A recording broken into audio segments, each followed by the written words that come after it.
Today on CCX News, a city's push to change a controversial park name.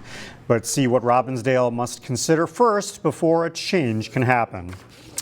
Sanborn Park in Robbinsdale will eventually get a new identity. But first, the City Council wants to revamp its naming policy. Sanborn Park is named after a family linked to discriminatory land covenants. Back in September, the council considered renaming the park either Castile Park or Shoreline Park. But instead of picking a new name, the council suspended its park naming policy. They plan to rewrite it before considering a change. The new policy could include a ban of naming parks after people. So now you're comparing people and their merits on, did they do enough? Are they worthy? And I feel like that gets us into, just into a problematic place as well. After this public hearing and then removing the option to name after people, that can be perceived as reactive and I think in some cases harmful. The council will review the new naming policy at a future meeting. A Brooklyn Park woman is accused of stabbing a man in the neck in what appears to be a random crime. Unique Purnell is charged with second-degree assault with a dangerous weapon. According to the criminal complaint, Purnell followed the victim outside a convenience store last Sunday morning and stabbed him in the neck with a kitchen knife. The weapon was lodged in the man's neck and had to be surgically removed at North Memorial Health Hospital. The motive for the crime is unclear. The complaint indicated that it does not appear that the suspect and victim knew each other. If you've driven down West Broadway in Crystal over the past week, you may have noticed one of these behind me. As Emily Haugen reports, it's part of a project to enhance the city's beauty. When it comes to managing traffic, function isn't always fun. That is, unless you're in Crystal. Crystal is a small city of 23,000 people. Like, how do people even know when they're in Crystal, right? These traffic signal cabinets manage the flow of traffic on the streets within the city. And here, they're also a space for artwork. The traffic signal cabinets are one of those opportunities to take something that's just kind of bland and utilitarian and make it beautiful. Community Development Director John Sutter says Crystal's Economic Development Authority saw these spaces as a canvas. They put out a call and artists responded.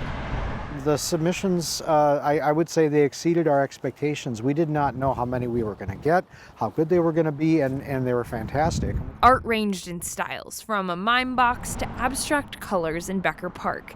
Each artwork also incorporated elements of Crystal, including Adriana Robertson's cartoonish collage. I kind of wanted to take like a fun approach to this one and just kind of do cute things around Crystal. So I took some like landmarks and I just took some of the shops that they have here and just made them into cute little characters. Robertson was one of the artists picked to have her work displayed. She said she's never done anything like this before. That's a cool way to make a city prettier, because they're just big boxes and it's a cool way to do it. So I've never heard of anything like this before. More beauty is exactly the goal. Sutter says there are more wraps to come, with more opportunities to brighten up Crystal. Just making people feel good about being here, living here, working here, doing business here.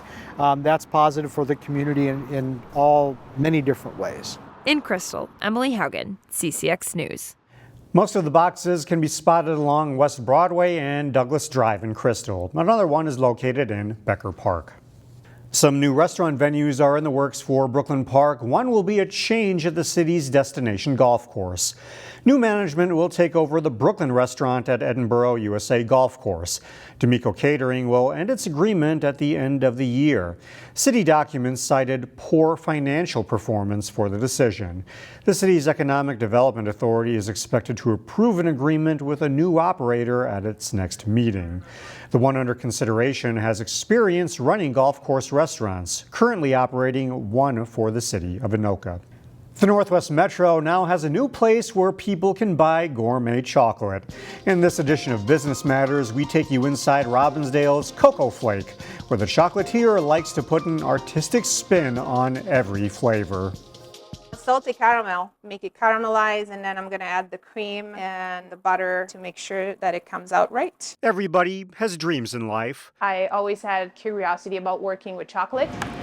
But most people don't travel 4,900 miles to make them come true. I came from Italy when I was 27 years old, so about 13 years ago.